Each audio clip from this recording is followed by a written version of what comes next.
One of the most common frustrations I hear from beginning ukulele players is, why doesn't it sound better when I play? So my number one tip for improving the sound that you're getting out of the instrument is to pay attention to where you're placing your fingers between the frets. As an example, let's first take a look at our C chord.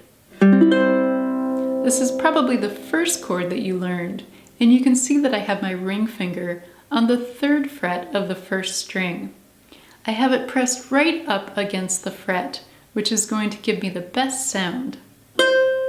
Now if I slide my finger back just a bit to the middle of the fret space, I can still get a decent sound, but it's not quite as clear and sharp as it is to have my finger right up against the fret. This difference in sound based on our finger placement becomes even more apparent as we move down the neck toward the nut, especially playing notes in this 1st fret space. Now let's take a look at our F chord.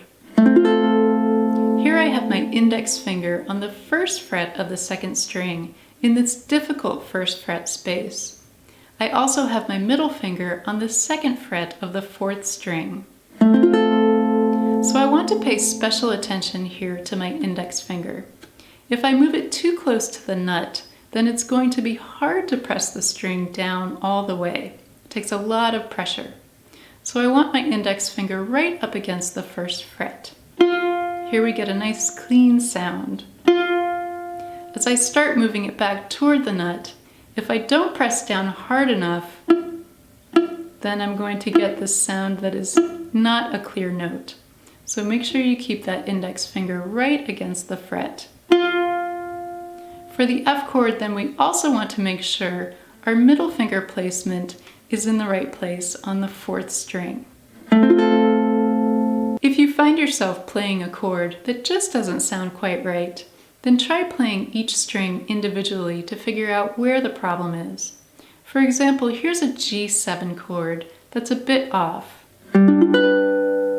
So I can play the 4th string, which sounds okay, 3rd string, also okay, 2nd string, okay, so here's a problem, and then 1st string sounds okay. So now I know the problem is just on the 2nd string. So I can look at my index finger on the 1st fret of the 2nd string and make sure it's moved right up against the fret. Now if I play my G7 chord, it sounds much better. I hope you find this tip helpful and pay close attention to your finger placement.